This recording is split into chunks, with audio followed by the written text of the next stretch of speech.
¿quién eres realmente, Esaú?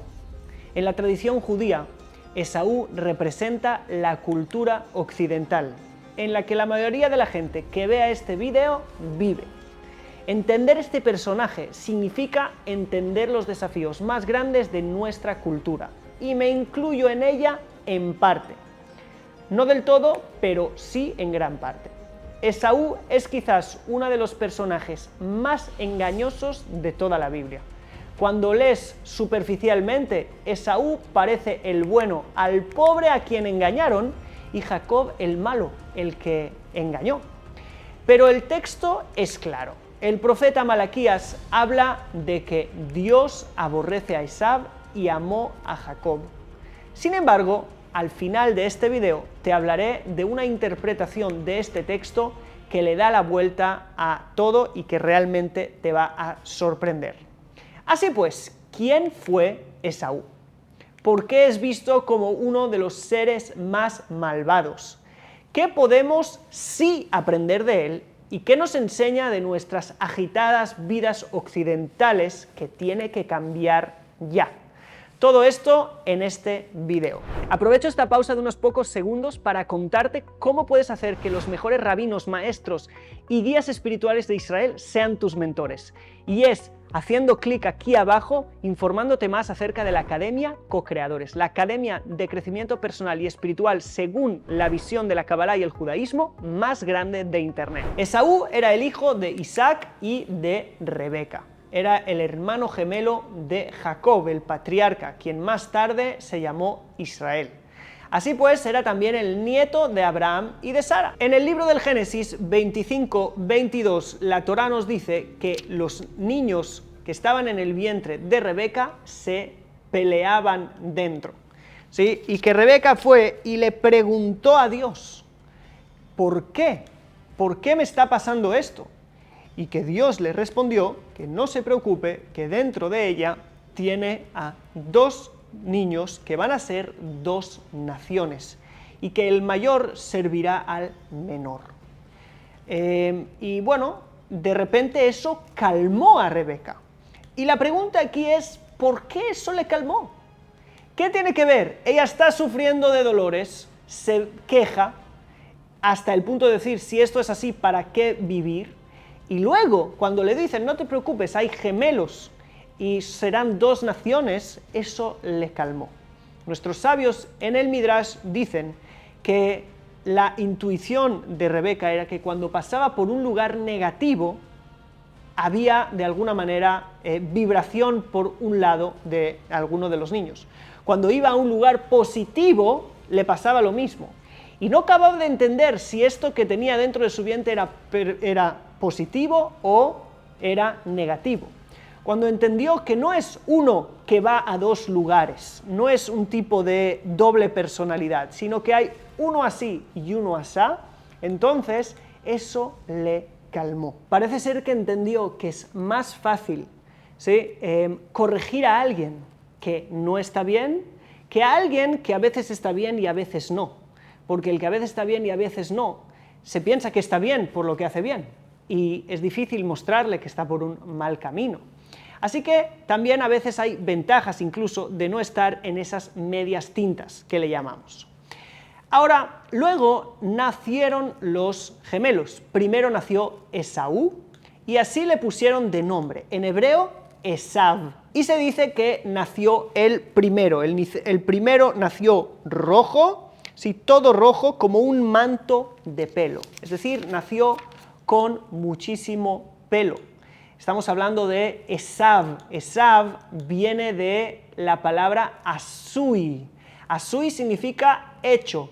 Asá es hizo. El verbo hacer es algo completo, algo hecho. Si nosotros vamos a ver los diferentes lenguajes de la creación, tenemos tres en los primeros capítulos del Génesis.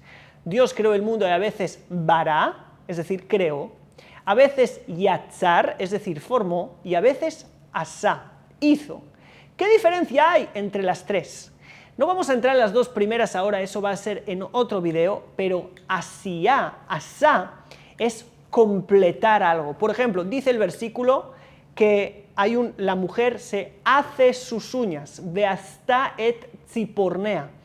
Hacer las uñas, como en español, es completar las uñas, ¿sí? Es decir, terminar las uñas. Y creo que esto es importante porque eso nos indica que asui es aquel que ya está completo y su nombre nos va a hablar de su esencia y eso, quédate con eso porque es muy importante. Por otro lado, salió el segundo, el que se llamó Jacob, ¿sí? Y Jacob habla de Jacob, perseguir algo. Él nació agarrado del talón de su hermano. Estaba como persiguiendo a su hermano. De hecho, es algo que tuvo que hacer durante toda su vida, como ya debes saber la historia. Pero el nombre habla de todo lo contrario. Habla de todo lo contrario. En vez de que todo esté hecho, es alguien que tiene que perseguir las cosas. Habla del proceso de conseguir algo. No de que ya esté todo hecho desde el principio, sino de conseguir eso que quiero que sea hecho. Son dos conceptos completamente contrarios el uno del otro. Esto se sigue confirmando a continuación en el verso 28 cuando dice que amó Isaac a Esav. ¿Por qué? En hebreo dice kitzait befiv, es decir, porque había caza en su boca. ¿Qué quiere decir? Es una expresión muy difícil. Los comentaristas tienen varias interpretaciones, pero a mí se me ocurrió una interpretación muy interesante. Kitzait porque caza en su boca. Si yo quiero ver un proceso de lo que tengo que hacer para comer, ¿sí?, algo que cacé, el primer acto que yo tengo que hacer es cazarlo, ¿sí? Eso es porque caza. Y el último acto que tengo que hacer es ponérmelo en la boca. Kitzait befiv.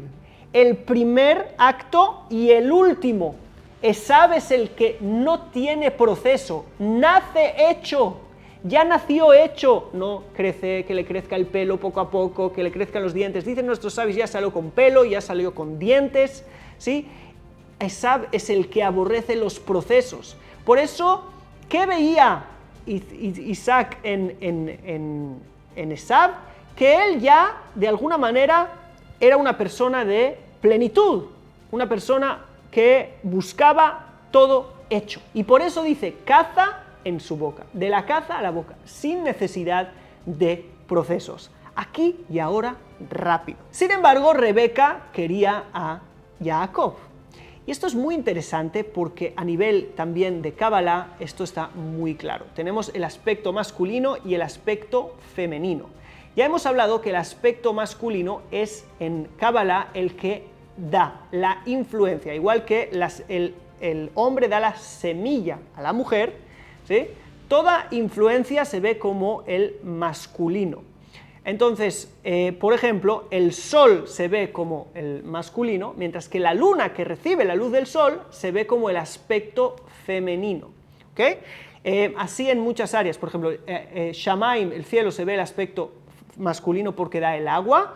Aretz, la tierra, es la que de alguna manera toma el agua y hace salir de allí fruto. Igual que el hombre da el esperma y la mujer hace salir de allí al bebé. Así pues hemos dicho que la luna representa el aspecto femenino a Rebeca, mientras que el sol sí es representado por el aspecto masculino a Jacob. El sol es estático, no tiene procesos, está siempre igual, hecho, ¿sí? Igual que Esav, ¿sí? Entonces es muy interesante, el aspecto masculino, que es del sol, ¿sí?, le gustaba a Esav porque eso es una cosa, de alguna forma lo que representa. Mientras que el aspecto femenino, que es el de los procesos, le gustaba a Jacob, porque Jacob es aquel que sabe ir y hacer este proceso a la plenitud, igual que la luna hace ese proceso hasta el día 15 a estar pleno.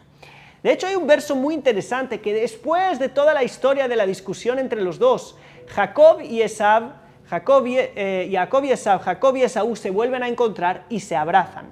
Y después se van a separar. Pero Esaú le propone ir con él. Y dice, vamos Jacob, vamos a ir juntos. Mientras que Jacob le dice, Et nahalá leiti, yo voy a ir a mi ritmo. Yo no puedo ir como tú. yo voy a ir a mi ritmo. Y etna'alá leiti tiene el mismo valor numérico que la palabra Israel. Israel es aquel que sabe hacer los procesos. Y esto es muy interesante. Eso es un aspecto más femenino, porque a veces recibo algunos comentarios, ¿por qué dices que el hombre, la mujer? No, al revés, a veces el aspecto femenino es el elevado, ¿sí? Y en este caso, Israel representa el aspecto más femenino, mientras que Esab el más masculino, ¿sí? Eso no lo hace mejor, al revés. Pero el punto es que Esab representa el lo quiero ya, aquí, ahora, y todo debería ser perfecto desde el principio. Claro. Pero ¿qué pasa cuando todo tiene que ser tan elevado y las expectativas tan grandes, pero al final no sucede como yo quiero? Que de tan arriba me caigo tan abajo. La caída viene de tan alto que cuando me caigo me hago cenizas, ¿sí? Me hago trizas. Es porque aquí hay una caída muy grande. El pensar que todo tendría que ser perfecto y tener tanta expectativa y ver que no, eso le hizo vender la primogenitura en el famoso episodio, en el que vendió su primogenitura por un cocido de lentejas. Solamente por eso. ¿Por qué? ¿Qué él dijo allí? Cuando dice en el verso 32, capítulo 25, verso 32, dijo Esaú, voy a morirme, ¿para qué quiero la primogenitura?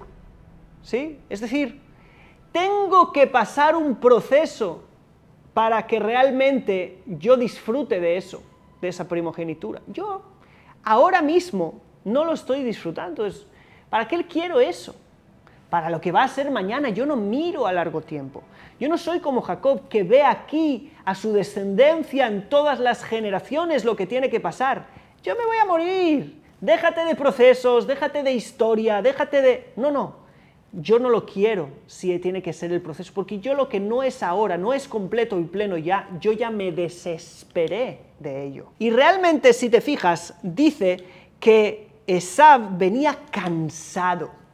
Y por eso es que vendió su primogenitura. Pero no es un cansancio normal, es un cansancio de me voy a morir, ¿qué me importa? Es un cansancio de depresión, es un cansancio de frustración, es un cansancio energético, es un cansancio espiritual. Porque las personas que tienen expectativas tan altas de que todo tiene que ser perfecto, esas personas viven cansadas. Las personas que no entienden que la bendición de la vida está en el proceso. El éxito es el camino. Y el éxito no es lo que hay en el final del camino que tendría que estar hoy porque no quiero caminar el camino. El éxito es el proceso en sí, el caminar a tu ritmo, el llegar. El 7 veces caerá el justo y se levantará, y si no, no puede ser considerado justo. Esto es algo que esas filosofías no entienden. Si vemos nuestro mundo occidental hoy, vemos esto cada vez más. Las cosas se tienen que dar aquí, ahora, hay expectativas de que todo esté arreglado, todo esté perfecto, y realmente hay mucho cansancio, no solo cansancio físico, hay un cansancio espiritual. Las personas no paran de hacer cosas. ¿Por qué corremos tanto detrás de algo? Estamos corriendo detrás de la plenitud que queremos que sea hoy. Y cuando no aparece nos frustramos tanto y nos cansamos tanto espiritualmente. Y si te sientes identificado o identificada con este cansancio, quiero que me lo escribas aquí abajo en los comentarios. Me identifico. Porque realmente ahora también vamos a ver la solución a esto. Y por otro lado decir que no es todo malo, porque vamos a ver que Isaac no amaba a Esaú por cualquier cosa. Hay algo muy bueno en eso. Pero antes me gustaría decirte que realmente esta visión de que todo tenía que ser perfecto y de repente se me arruina todo y me desespero, esto es algo que viene de una filosofía ya de cómo se ven las cosas. Hay filosofías que, por ejemplo, cuentan la Biblia así: Dios creó un mundo perfecto, vino el hombre, lo destruyó todo, ¿sí? Pecó y todo se fue, el plan se quebró por causa del hombre, y ahora no queda más que rectificar esto. Esto nos lo han contado muchas veces. Realmente esto no es así. En la Kabbalah decimos, ya antes de que el mundo fuera creado, ya hubo la ruptura de las vasijas. El mundo nunca fue creado perfecto. En cada día de la creación hay una irregularidad. En el primer día está la oscuridad. Dios vio la luz y vio que era buena, pero la oscuridad era mala. Ya en el primer día había oscuridad. En el segundo día se separaron las aguas de arriba y los de abajo, y no fue dicho que era bueno ese día. En el tercer día está escrito que Dios ordenó a los árboles ser árboles frutales que hacen frutas, etz peri o se peri, mientras que cuando se hicieron fueron solo árboles que hacen frutas, no árboles frutales que hacen frutas. No importa qué significa todo esto, pero nuestros sabios sacan de allí cosas impresionantes porque cada palabra cuenta. Hay una irregularidad, algo no estaba al 100% como el plan ideal. Hay el ideal y hay lo que se reveló aquí en el plano no ideal. El mundo es no ideal porque si el mundo hubiera sido ideal, no tendría motivo que nosotros estuviéramos aquí. El mundo fue no ideal para que Dios se asocie con los seres humanos, para que lo conviertan en un lugar ideal, para que ellos tengan algo que hacer aquí. Somos co-creadores de la realidad junto con nuestro Creador para hacer de este mundo un mundo mejor. Si no, ¿qué sentido tendría nuestra vida si no me pudiera mejorar a mí mismo porque ya soy perfecto? Si no pudiera mejorar el mundo porque ya es perfecto, ¿qué estamos haciendo aquí? Si a nadie le faltara a alguien nada, yo no podría dar. No tendría, mi dádiva no tendría sentido. ¿Okay? Entonces, de la falta yo encuentro motivo de ser, para que haya un proceso de plenitud y de tikkun. Así que esta visión, en mi vida también, todo debería ser perfecto, y cada vez que algo no va como yo quiero, me frustro. Porque en mi mente yo pienso, esto no debería ser así. Me enfermo, me frustro, porque en mi mente yo debería estar 100% sano. ¿Sí? Me va mal económicamente, me frustro, porque en mi mente yo debería estar 100% bien económicamente. Me caigo, me frustro, porque yo nunca me debería caer. Me pasa algo mal, me peleo con mi mujer, me frustro. ¿Por qué? Porque yo no me debería pelear. En mi mente hay tanto Esaú de que todo tendría que ser perfecto, pero cuando entiendo, no debería ser perfecto. A través de los conflictos con mi pareja es que puedo construir una pareja mejor. A través de caerme en algo económico es que yo puedo aprender de nuevo y crecer económicamente. ¿Sí? A través de caerme es que yo me hago justo porque me levanto de la caída. Y eso es otra visión que tiene que cambiar en nosotros. Sin embargo, es muy interesante porque este episodio no es tan simple. Como dijimos, Isaac amaba a Esaú, vio algo en él que era algo que le gustaba. Y cuando Jacob fue a recibir la bendición de Isaac, que era la bendición de Abraham, que era la bendición de Dios, que era la promesa para el pueblo de Israel que iba a anunciar de alguna manera a Dios en el mundo, ¿sí? Cuando fueron a transmitir esa bendición, la más grande de las bendiciones, entonces la bendición no fue dada a Jacob. Y me vas a decir, si era Jacob,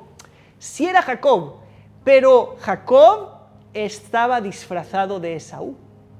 Y aquí hay un punto muy interesante, que Isaac lo sintió y dijo así, Akol, Kol Jacob, la voz es la voz de Jacob, de Jacob, y las manos son las manos de Esaú. Quiere decir que la bendición recayó sobre alguien que la penimiut, de alguna manera, lo interno en él, era Jacob, la acción, ¿sí?, era de Esaú. Es decir, tenemos que tener los dos lados si queremos la bendición. Un lado interno de Jacob, un lado interno que sabe que los procesos son guiados por el Creador, es lo mejor, pero por otro lado tiene que tener también actuación en forma de Esaú, de querer la plenitud. No solo querer el proceso, sino también querer la plenitud. Los dos lados tienen que estar de alguna manera equilibrados en nosotros. En realidad, si vemos que esta actitud de Esaú es la que tiene el mundo occidental, como hemos dicho, porque en los sabios hay una relación directa entre Esaú y el mundo occidental, no vamos a entrar en eso ahora, pero es muy interesante ver que el mundo occidental de verdad ha traído tantas soluciones al mundo. Y ha avanzado y se ha desarrollado tanto, justo por eso, porque todo tendría que ser perfecto, entonces necesito solucionar, ¿sí? Por un lado, entonces, La acción de querer solución y de querer avanzar es algo positivo. Sin embargo, mi visión, mi plenimiud, mi dimensión interna tiene que ser de una confianza y una fe de que lo que está ocurriendo ahora es perfecto, sin parar de actuar para traer más tikkun y avanzar el mundo. Estar en desequilibrio en esto y querer solo avanzar y crecer trae el cansancio y la desesperación de Esav, pero tampoco podemos estar solamente en el proceso, ¿sí? En la aceptación del proceso, en el Yaakov, que Yaakov significa también avanzar a alguien, pero con curva, no de forma recta, con curva. Entonces, como Derech Okev, ¿sí? Es un camino torcido.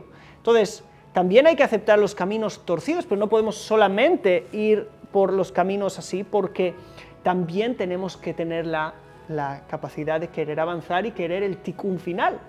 Por lo tanto, es que la mezcla de los dos fue lo que recibió la bendición de Isaac. Y te dije que te iba a dar una nueva interpretación del versículo que Dios dice en Malaquías: Et Esav saneti, a Esav yo odié.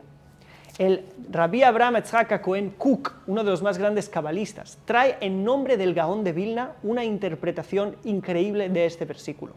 Siempre que veamos et Esav, es decir, a Esaú, este a viene a añadir algo. Y dice el Rav Kook que este et, en este caso, viene a añadir, en este caso viene a quitar algo.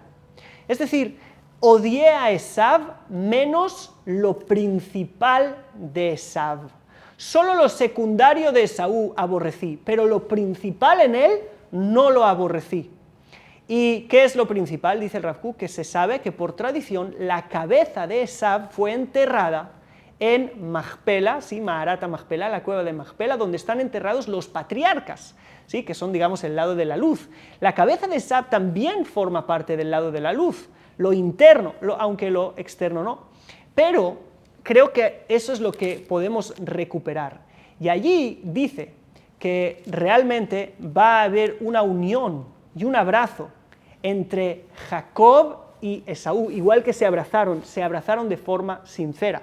¿Y qué le dijo Jacob a Esav? Dice el Rav Kook: Kirot Penei Elohim, como ver el rostro de Dios. Verte a ti fue como ver el rostro de Dios, le dijo a Esaú. Y realmente dice allí el Rav Kook, Jacob nunca mintió. Él era un hombre de verdad. Y hay una verdad, hay algo divino que rescatar, ¿sí? En esa actitud de Esaú, de querer la plenitud, que va a venir la hermandad también entre el mundo occidental y el pueblo judío, ¿sí?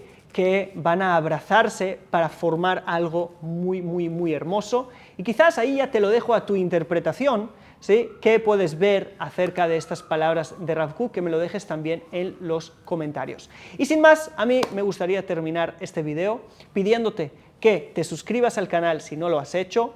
Me llamo Daniel Chapán y en este canal estamos aprendiendo siempre nuevos conceptos de crecimiento personal y espiritual, siempre aplicados a la vida y al crecimiento, y descubriendo nuevas realidades que no se suelen ver en una lectura simple de los textos sagrados. Y si te suscribes, déjame el like a este video también, el comentario que te pedí y dime qué te ha gustado, y nos veremos en el próximo video. Shalom.